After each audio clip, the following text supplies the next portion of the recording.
and welcome. Thank you for joining me for another episode of High Voltage. I am your host, MacKenzie Nelson, and I am here with the intention and motive behind putting this podcast out there to show you how I am choosing to walk out my life and my journey by utilizing the expertise in my own world, right? I try to only share about things where I have experienced them for myself, where I've walked things out. And I think and I hope that I can start a movement to inspire other people to speak up. Start your own podcast, write your own book, share your story, because you are the expert in your own life. You have knowledge, right? That we need to start compiling. We need to start hearing personalized accounts and stories from our own journeys. And when we are open to that and we're willing to lend our wisdom and our insights to other people, now we're getting a bigger depiction of what is really going on in an overall scope, whether that be like our spirituality, what's going on societally, how we're handling situations with our children, how we're walking out a difficult time in a relationship. The knowledge that you have is valuable. And it is why I developed a 3 pages a day to transform your life journal. And I'm going to ask for this episode, if you have purchased this, go ahead and get it out, because we're going to do a little work in it today if you want to utilize it. Today's episode is all about embracing yourself and liking yourself, flaws and all. I'm not just talking about the parts of you that you like, right? I do believe in my own instance, there are certain things about myself that I really like, that I feel like, you know what, I got that on lock. I feel like I'm doing this well. I'm handling this well. I feel like a powerhouse in certain aspects of my life. While there are other aspects where I am just like, how I have to work on these things. And they're the things that, I don't like to look at. If I'm being honest about myself, I choose to live in the spaces and build myself up, right? With the things I know I'm good at, with the things I know I'm doing well. It's much harder, right, to look at the things where you know you're not, because in a sense, when we're looking at areas that we are challenged with ourselves, it kind of brings us down. It brings us down a notch. And then it's like, well, what do I do with that? And as we are approaching the new year, the best way I think I can position myself in this time is to take into account by getting out the journal and writing down what are 5 areas of your life that you feel you are aligned in and that you are really rocking out, so to speak. And not just in your own life, but what are 5 relationships that you have with people, whether that be your husband, your sister, your mother, your brother, that you feel are flourishing, and you're really, taking stock of how you're connecting in these relationships. And where are the relationships you really feel like you're getting more bang for your buck, so to speak? That return on your time investment with these people is time well spent. You're feeling fed, you're feeling like you're flourishing, you're feeling like you just got lifted up as you leave these gatherings. Now I want you to transition and write down 5 areas of your life after you think about and build yourself up with the things that are going well, where you're like, for being really honest, there are these things in my life that I'm really epically, just not giving the time to. And for me, I'll let you in on one of my 5 things that I am intending to do better at in the new year. That would be organization. Look, I know I've written a book. I have this 3 pages a day journal and a podcast, and I'm working for my publisher now too. I was doing book launches, and now I'm parlaying that into something else. I have the speaker talent competition coming up, which I'm so excited to be a part of this year. I have so many things going on, and then you throw my kids into the mix. and my husband, and then we have sports. We have a very active social calendar. It is so hard for me to keep the home organized. And so what really ends up frustrating me is, we have 5 minutes to get somewhere and I need to find this shirt for the kids, or I need to find these shoes, or I can't find a brush, right? So it's that area of my life that has consistently tripped me up. Even as a child, it drove my mother crazy because my room was never clean. I was one of those kids, but I guess you could say I'm like a stereotypical art type where I'm creative, right? And I can remember most of the time where I put things back, even if there's no order to it.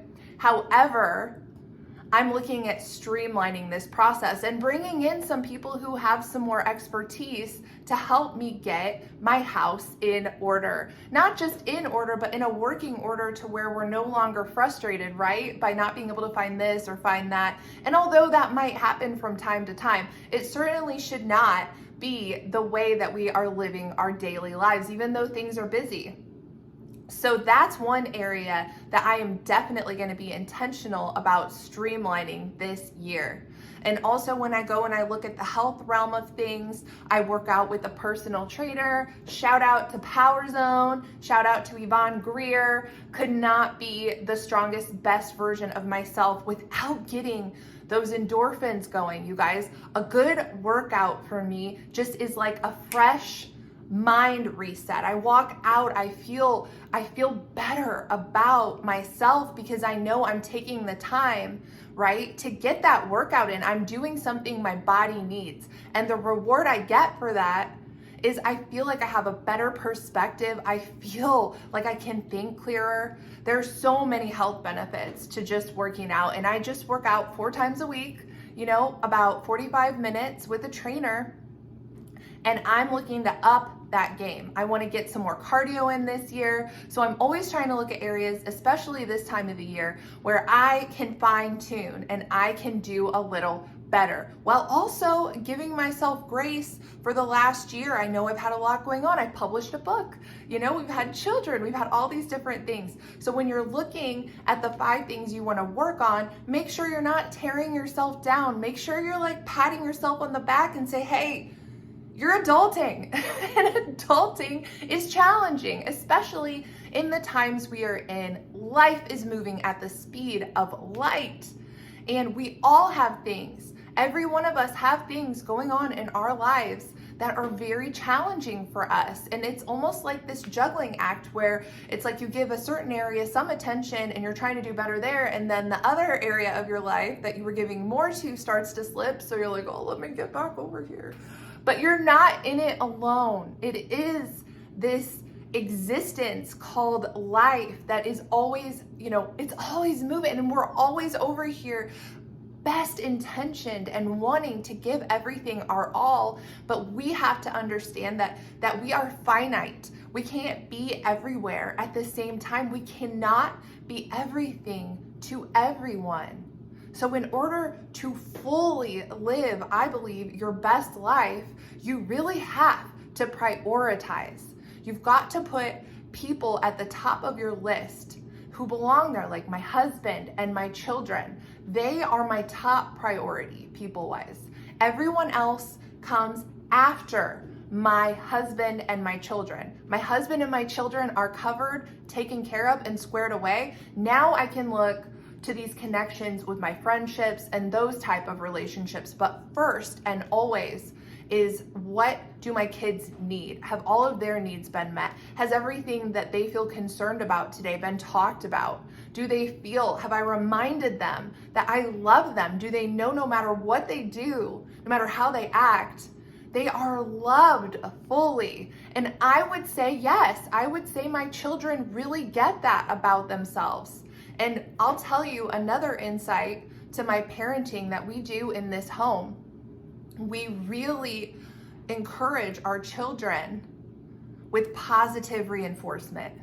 Really, punishment is the very last thing that we will resort to, if anything else. And that is so rare. I can't tell you the last time I've had to reprimand or punish one of my children by either taking something away or putting them into their room, because I always give them a warning. I say, hey guys, you know, whatever's going on here, when you take a minute, take a breath, you need to separate for a little bit, and let's think about what we're doing. This is your warning. You know, if you're gonna keep acting this way again, then we're each gonna go to our rooms for a timeout for a while and think about it there. Rarely does it ever get to that point, because I believe my husband and I have instilled the knowledge in our children that we are rooting for them, that we love them, that no matter what they do, that's never gonna take us away. We'll never ever leave them no matter what they do. And I really believe they feel that. And when you feel loved, you have that stability, right?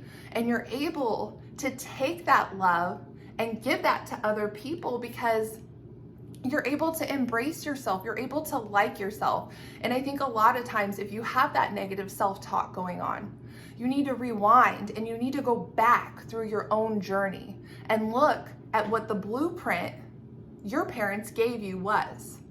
Did your parents hand you a blueprint about being loved no matter what?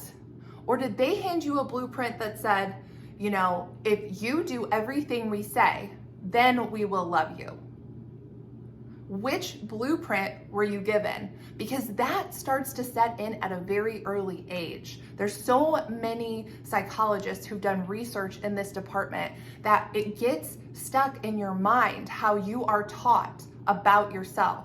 And sometimes if you were raised in a background like I was, where I was taught that I wasn't enough, that no matter what I did, you know, I was always bad or there was something wrong with me, I grew up thinking that was normal. So in my head, you know, I gained 100 pounds back in the day because, you know, I would eat because I was anxious, because I didn't know, I didn't even think about the concept of loving myself well, right? That was so foreign to me. It didn't even cross my mind. What was set in my mind was that I just, you know, I was a waste of space. Like, I didn't deserve to be here. Like, what was I thinking? Like, you know, I'd interact with people. I just never felt accepted because I never learned how to accept myself, you know, even as a kid. And that's something that it's not too late to learn about. It's not that I made this decision to be hard on myself. That's not what I'm saying. It's almost like you never made the choice, yet somehow you gain all this weight and you don't really like who you are, and it's just hazy and you can't really get a grip on why you're so, you know, unhappy, or you're so jumbled, and you just feel like you can't get yourself together, you know, and you're just like, what is going on with me? Well, what's going on is you need to acknowledge that you have the choice, right? You do have a choice. And when I recognized that I could decide to love myself, and that thought planted in my mind and that seed sprouted, everything leveled up for me in huge ways that I'm still wrapping my mind around, right? But that was the key. That was the switch, right? And that happened because I started to really understand that I mattered,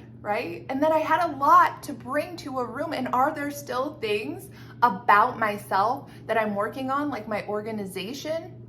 Yes, I am most definitely a work in progress, and I am open, you know, to advice, to other people speaking into my life. I don't think I know everything, therefore I can learn things. And that's a lot of embracing yourself and loving yourself well right where you're at, is understanding that we are always in motion. We're always moving. We are always a part of this bigger schematic picture that is being painted, you know, by God, by the universe, whatever you refer to him as. And that I can see the beauty, right? I can see the beauty in myself and in my imperfections. And I can look at the places where I need to grow as a person and evolve in a positive light, because I see that when I try new things, and they might not always work, I might fail. I might, you know, come into 2023 and, hey kids, we're rolling out this whole new organizational system. It's gonna be great. And it's not. Nobody likes it. Nobody does it. It's a huge flop. But guess what?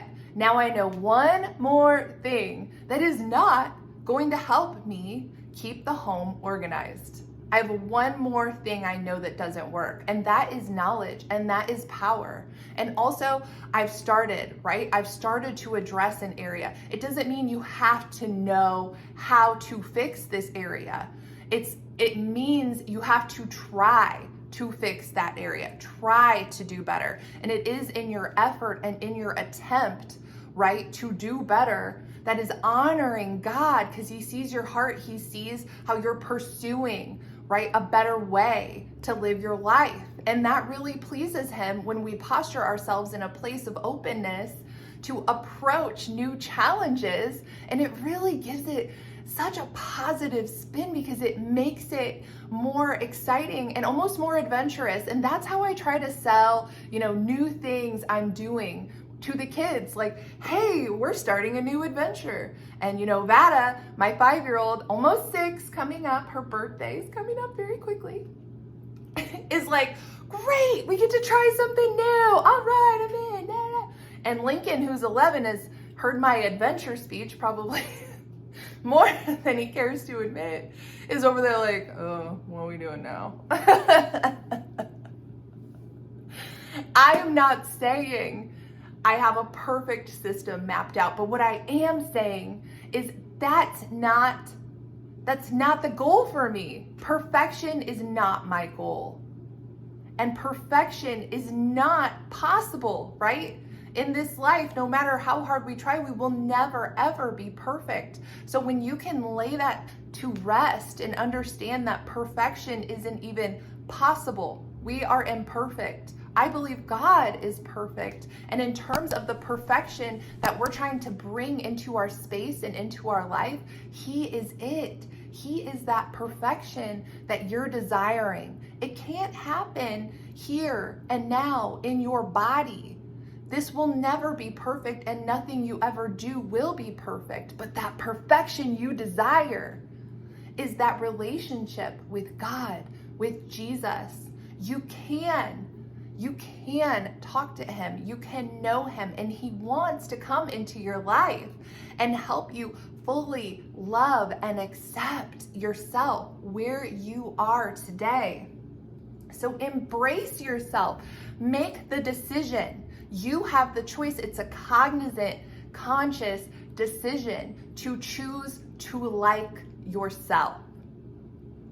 Decide to embrace yourself, and the things that you don't like about yourself that you're struggling with, decide in the year 2023 that you will try to address this. It doesn't mean that what you try is going to be the thing, right? But I will tell you, it'll encourage you to keep trying new things if it's not. And maybe that first time, maybe that is the thing for you that helps you, that works out. And how amazing when that does happen for us, right, in life. But pat yourself on the back because you had the courage to try. That is what I have learned. If you have the courage to try, you don't need the knowledge of how. You just need to have that courage to put yourself out there and see what happens, right? Set yourself up for whatever is going to happen, but at least you had the courage to try. All right, that's all I got for you today. I hope you're having a wonderful holiday season. If you're struggling, need an extra bit of encouragement, always reach out to me. I'm available. Subscribe, guys. Just click that button. Let me know that you are plugged in and tuned in. And if you feel so led, let me know. What are some things you're working on, right, for 2023? What are some ways you're thinking about, tackling some new obstacles in your life that have maybe been holding you back? Now is the time to do it, guys. All right, I'll see you next week.